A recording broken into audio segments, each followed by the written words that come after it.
स्वागत है दोस्तों आप सभी लोगों का सोलो लेवलिंग के एपिसोड नंबर 5 में। तो जैसा कि हम लोगों ने लास्ट वाले एपिसोड में देख लिया था, जिन्हों ने गोलम मॉन्स्टर को एक ही हिट में खत्म कर दिया था और वो अपने आप से कहता है कि मेरे को लगा नहीं था कि मैं इसको एक ही हिट में खत्म कर दूंगा। तो इस एपिसोड की शुरुआत में हॉस्पिटल का सीन देखते हैं जहाँ पे जिन्हों जो होता है अपने रूम में एक्सरसाइज कर रहा होता है। जिन्हों के काफी ज्यादा 6 पैक आ गए होते हैं और काफी ज्यादा वो हेल्थी हो गया होता है। तभी उसके रूम में एक नर्स आती है और बोलती है क्या मैं अंदर आ सकती हूँ। जिन्हों वो एक्सरसाइज करते हुए देखती है और उसे बोलती है कि सॉरी मेरे को बाद में आना चाहिए। और वो जिन्हों की बॉडी को देखते हुए कहती है कि वाओ ये पेशेंट ये तो काफी ज्यादा स्ट्रांग है। नर्स जिन्हों से कहती है क्या आप आज डिस्चार्ज होने वाले हैं। जिन्हों कहता है कि हाँ बिल्कुल। जिस पे नर्स जो होती है उससे कहती है क्या मेरे को आपका नंबर मिल सकता है अगर आप देना चाहें तो। जिन्हों कहता है कि हाँ क्यों नहीं। जिसके बाद जिन्हों जो होता है अपना नंबर उसको दे रहा होता है। अपने मन में सोच रहा होता है क्या ये मेरा नंबर इसलिए ले रही है ताकि मेरा जो टेस्ट रिजल्ट को है वो मेरे को बाद में सेंड कर सके। चलो कोई नहीं। जिसके बाद वो अपना नंबर दे देता है उसको। अगले सीन में हम लोग जिन्हों के घर का सीन देखते हैं जहाँ पर जिन्हों की सिस्टर होती है वो यहाँ पर अपने स्कूल जा रही होती है। तभी जिन्हों पीछे से आता है और उससे बोलते हैं अरे संग जिन तुम स्कूल जा रही हो। जिन्हों की जो सिस्टर होती है वो कहती है अरे तुम उठ गए। जिसके बाद जिन्हों जो होता है उसको कहता है जिन्हों की सिस्टर उससे पूछती है क्या तुम काम करने जा रहे हो। जिन्हों कहता है कि हाँ थोड़ा सा। जिन्हों की सिस्टर उसको देखते हुए कहती है कि तुम मेरे से काफी ज्यादा लंबे हो गए हो। ऐसा इसलिए हो रहा होगा क्योंकि आदमी जो होते हैं वो 20 साल के बाद भी बढ़ते रहते हैं। जिन्हों उसकी अब बात सुनकर कहता है क्या क्या बकवास बात कर रही हो और उसको छाता देते हुए कहता है कि ये रो छाता रखो। जिसपे उसकी सिस्टर को कहती है क्या क्या बकवास कर रहे हो ये कोई मतलब नहीं बनाता है क्योंकि आज कोई रेन भी नहीं लग रहा है और कोई दिक्कत भी नहीं और काफी ज्यादा हैवी है।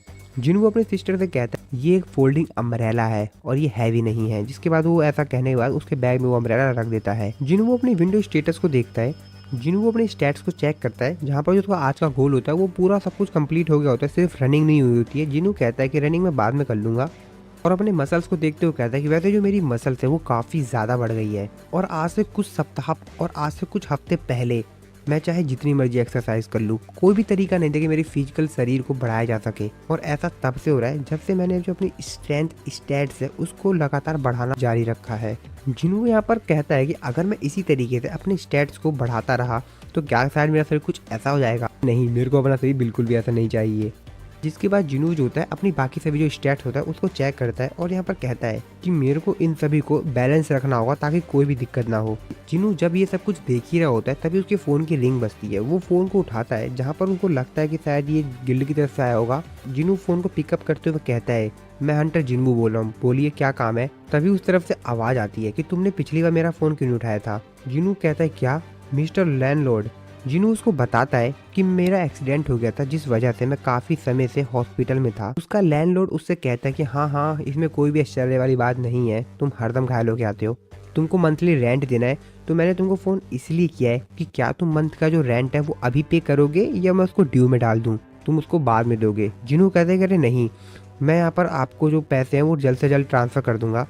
और ऐसा कहने के बाद जिन्हों जो होता है उसके फ़ोन को कट करता है। जिन्हों अपने मन में सोच तो कहता है कि डबल अवेकिंग। जिन्हों कहता है कि अगर मैं एक डबल अवेकिंग पर्सन हूँ तो मैं पैसे बहुत तेज़ी से बना सकता हूँ और अगर मैं इसी तरीके से ग्रो करता रहा जिस तरीके से मैं अभी डबल अवेकिंग के बाद ग्रो कर रहा हूँ तो मैं बहुत ही ज़्यादा जल्द एक टॉप रैंक का हंटर बन जाऊँगा। हंटर्स जो होते हैं वो मॉन्स्टर्स को किल करते हैं और फिर पैसे बनाते हैं। जितना ज़्यादा हाई एक्सपीरियंस उतना ज़्यादा हाई रैंक और उतने ही ज़्यादा कीमती होंगे क्रिस्टल्स जो कि ड्रॉप करेंगे मॉन्स्टर्स। हाई रैंक के हंटर्स काफ़ी ज़्यादा कम है इसलिए वहाँ पर कंपटीशन भी काफ़ी ज़्यादा कम है जैसे कि ई रैंक और डी रैंक के हंटर्स। लो रैंक के जो हंटर्स होते हैं वो भी काफ़ी ज़्यादा होते हैं लेकिन लो रैंक के हंटर्स को अपने साथ कोई भी ले जाना नहीं चाहता क्योंकि जो ई रैंक के हंटर्स होते हैं उनको गिल्ड के द्वारा एक्सेप्ट नहीं किया जाता है तो उनके लिए एक जॉब ढूंढना काफ़ी ज़्यादा कठिन होता है। और मेरा जो गिल्ड रैंक है वो ई है और मैंने आज तक डी रैंक से ऊपर का किसी भी गेट को एक्सपीरियंस नहीं किया है। जिन्हों सामने टीवी में देखते हुए अपने आप से कहता है क्या मेरे को लोगों को ये बात बता देनी चाहिए कि दुनिया का जो सबसे वीकेस्ट हंटर है वो अब काफी ज्यादा पावरफुल हो गया है और मैं काफी ज्यादा हाई रैंक का हंटर हो गया हूँ। लेकिन अगर मैंने अपनी अवेकिंग को बता दिया लोगों को कि मेरी डबल अवेकिंग हुई है तो ये बात बहुत ज्यादा तेजी से फैलेगी। काफी सारे लोग इस चीज पे बात करेंगे लेकिन लोगों का क्या है लोग तो हरदम से ऐसी बातें करते ही रहते हैं और वैसे भी मेरे को इन सब चीज़ों की आदत हो चुकी है। हालांकि मैं इन सब चीज़ों से काफ़ी ज़्यादा पैसे कमा लूंगा लेकिन उसके बाद मेरे ऊपर काफ़ी ज़्यादा खतरा बढ़ जाएगा क्योंकि काफ़ी सारी बुरी नज़रें मेरे ऊपर पड़ी रहेंगी बारे में बातें बनाना शुरू कर देंगे। ये एक ऐसा हंटर है जो कि एक्सपीरियंस गेन कर सकता है। ये एक ऐसा हंटर है जो कि समय के साथ स्ट्रॉन्गर होते जाता है। ऐसा कैसे पॉसिबल हो सकता है और भी काफ़ी सारे क्वेश्चन और मैं इस बात को रिवील नहीं कर सकता हूँ जब तक मैं श्योर ना हो जाऊँ। जिसके बाद वो अपना फोन निकालता है और फोन की तरफ देखते हुए कहता है कि सबसे पहले मेरे को पैसे बनाने होंगे, अगर मैं अटैक फोर्स के साथ एंटर करता हूँ तो ये मेरे लिए काफी ज्यादा बेहतरीन रहेगा। इसके बाद अगले सीन में हम लोग जिनवू को देखते हैं जो कि रेडी हो गया होता है अपने अगले मिशन के लिए। जिनवू एक जगह पे पहुंचा गया होता है जहाँ पर काफी सारे हंटर्स उसका इंतजार कर रहे होते हैं। उनमें तो एक हंटर होता है, वो जिनवू को देखते हुए कहता है कि अरे इस तरफ आओ। जिसके बाद वो जिनवू के पास जाता है। वो हंटर उसको अपना नाम बताता है और बताता है कि मेरा नाम डोंग संग है, तुम्हारा नाम क्या है दोबारा से बताना। जिनवू उसको कहता है कि मेरा नाम संग जिन वू है। हंटर उसको चिढ़ाते हुए कहता है कि अच्छा तो तुम ई रैंक के हो है ना। जिनवू कहता है कि हाँ। जिसके बाद वहाँ पे बाकी सभी जो हंटर्स होते हैं उसका मजाक बनाना शुरू करते हैं, उसके ऊपर हंसना शुरू कर देते हैं ये बात सुनकर कि वो एक ई रैंक का हंटर है। जो एक हंटर होता है वो कहता है कि अरे इसको तो मैं जानता हूँ, ये काफी ज्यादा फेमस इंसान है। इसका निक नेम क्या था? अरे हाँ, इसका निक नेम था वर्ल्ड वीकेस्ट हंटर, यानी दुनिया का सबसे कमजोर हंटर। इस ग्रुप का जो हंटर लीडर होता है वो कहता है कि अरे ठीक है अब सब बंद करो बातें। और जो सबसे इम्पोर्टेंट बात है वो है नंबर्स। हम लोग को अपनी संख्या बढ़ानी है, ना कि हमको रैंक्स देखनी किसी की। जैसा कि मैंने तुमको फोन पे बताया था कि ये तुम्हारे लिए काफी ज्यादा हार्ड फाइट होने वाली है, क्योंकि एक सी रैंक का गेट है। अगर तुम चाहो तो फाइट से दूर भी रह सकते हो, लेकिन इस चीज के लिए मैं तुमको 20 लाख वॉन दूंगा। ये तुम्हारे लिए एक अच्छी डील है, तो क्या तुम इसको एक्सेप्ट करना चाहोगे? जिसपे जो जिनवू होता है उससे कहता है कि हाँ क्यों नहीं, बिल्कुल। और वो उसको एक पेपर देते हुए कहता है कि ठीक है तो यहाँ पर तुम इस कॉन्ट्रैक्ट पे साइन कर दो। जिनवू अपने मन में सोचता है और उन सभी हंटर्स की तरफ देखते हुए कहता है कि अच्छा तो इन हंटर्स में से 5 सी रैंक के और 4 हंटर्स जो कि डी रैंक से लोअर हैं। जिसके बाद जिनवू हम लोग को बताता है यहाँ पर एक रूल है, अगर आपको सी रैंक गेट के अंदर एंटर करना है तो कम से कम 10 लोग होने चाहिए और उन 10 में से 5 जो हंटर्स होने चाहिए वो सी रैंक के होने चाहिए। और सिर्फ इस वजह से इन लोगों को नंबर से मतलब है। और जिनवू उस कॉन्ट्रैक्ट को अपने हाथ में लेकर ऐसा कुछ सोच रहा होता है, तभी यहाँ पर एक दूसरा हंटर आ जाता है। अरे मेरे को लगता है कि हम दोनों एक ही जैसे हैं। जिनवू उसकी तरफ देखता है, जिसके बाद वो हंटर जो होता है वो उसको अपना नाम बताता है और उसको बताता है कि मेरा नाम यू जिन है। जिनवू उस हंटर की तरफ देखते हुए कहता है कि यार ये इतना अजीब क्यों लग रहा है। जिनवू ग्रुप के लीडर से पूछता है तो मेरे को अब क्या करना होगा? तुमको ज्यादा कुछ नहीं करना है, तुमको हमारे जो बैग है उसको उठाना है और हमको फॉलो करते रहना है बस। और इस बैग के अंदर ज्यादा कुछ नहीं है, सिर्फ हमारे कुछ क्लॉथ है, फूड है और हमारे इक्विपमेंट्स हैं। जिनवू उससे पूछते हैं कि क्या हम लोग बिना हीलर के जाने वाले हैं? जिसके बाद उसको बताता है जैसा कि तुमको पता है कि एक पर्सनल अटैक फोर्स के साथ एक हीलर हंटर को ले जाना कितना ज्यादा कठिन है, हमको ऐसा ही करना पड़ता है। जिनवू उस कॉन्ट्रैक्ट को पढ़ता है जिसमें लिखा हुआ होता है अगर डंजन के अंदर किसी भी प्रकार का कोई भी एक्सीडेंट हो जाता है तो मैं किसी को भी ब्लेम नहीं करूंगा। जिस शर्त को पढ़ने के बाद जिनवू कहता है कि यहाँ पर कोई भी हीलर नहीं है, तो इसको एक्सेप्ट करना थोड़ा सा हार्ड है, चलो कोई नहीं मैं इसको एक्सेप्ट कर लेता हूँ। जिसके बाद जिनवू जो होता है वो भी जो कॉन्ट्रैक्ट होता है उसको एक्सेप्ट कर लेता है। तभी यहाँ पर जो यूजिन होता है वो जिनवू से कहता है कि तुम चिंता मत करो, मैं तुमको प्रोटेक्ट करूंगा। जिसके बाद ये सभी लोग मिलकर सी रैंक का जो गेट होता है उसकी तरफ बढ़ने लग जाते हैं। सभी लोग को बैग उठा लिया होता है। जिनवू अपने मन में सोचते कहता है मेरे स्ट्रेंथ स्टैट्स के कारण ये सब कुछ मेरे को ज्यादा भारी नहीं लग रहा है। यू जिन जो होता है वो बार बार यहाँ पर जिनवू से बातें कर रहा होता है काफी ज्यादा। जिनवू की तरफ देखते हुए कहता है भाई कितना ज्यादा बोलता है बंदा। यू जिन उससे कहता है क्या मैं ज्यादा बातें कर रहा हूँ इसलिए तुम परेशान तो नहीं हो रहे हो ना।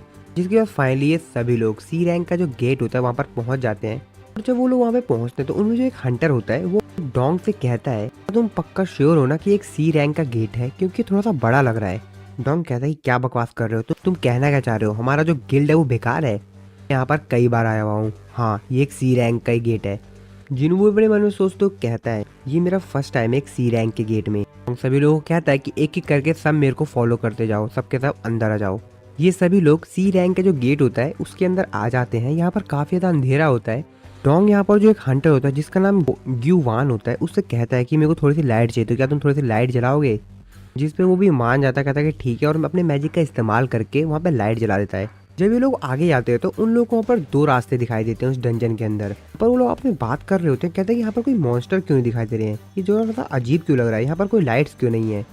यू जिन जो होता है वो जिनवू से पूछता है कि क्या कोई ऐसा डंजन भी होता है जहाँ पे कोई मॉन्स्टर्स ना हो। जिनवू को शांत रहने के लिए कहता है और अपने सेंस स्टेट्स का इस्तेमाल करता है। जिनवू अपने मन में सोचते कहता है कि अगर यहाँ पर कोई लाइट नहीं है तो इसका मतलब ये है कि ये जो मॉन्स्टर्स हैं वो डार्कनेस की तरह हैं। नॉर्मली मॉन्स्टर्स के लिए काफी ज्यादा कठिन होता है वो लोग एक डार्क डंजन के अंदर रहें। अगर वो लोग इंटेलिजेंट हैं तो वो लोग ऐसा कर सकते हैं। जिनवू यहाँ पर उन लोगों की आवाज़ सुन लेता है, उन मॉन्स्टर्स की, और चिल्लाते हुए कहता है कि सभी लोग कि ये इंसेक्ट टाइप के मॉन्स्टर्स हैं। उसके बाद हम लोग को यहाँ पर बहुत सारे इंसेक्ट मॉन्स्टर्स को दिखाया जाता है जिन्होंने इन सभी को चारों तरफ से घेर लिया होता है। और इन सभी को देखने के बाद ये सभी जो हंटर्स होते हैं वो तैयार हो जाते हैं इन सभी से फाइट करने के लिए। और ये कोई और नहीं बल्कि आंट मॉन्स्टर्स ही होते हैं। और इन लोगों ने यहाँ पर जितने भी मॉन्स्टर्स होते हैं उन सभी को मार दिया होता है। डोंग जिन्हों कहता है कि तुम्हारी जो सेंस है वो तो काफी ज्यादा शार्प है।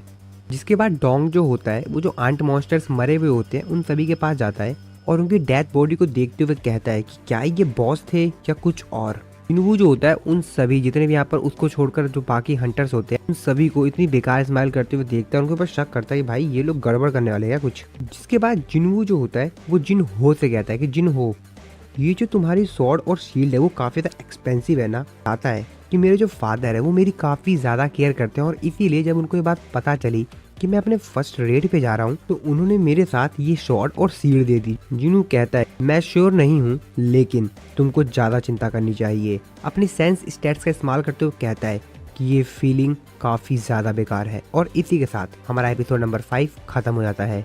सो दोस्तों वीडियो चलो वीडियो को लाइक कर देना, चैनल को अभी तक सब्सक्राइब नहीं किया है तो सब्सक्राइब जरूर से कर देना। मिलता हूँ मैं आपको अपनी नेक्स्ट वीडियो में।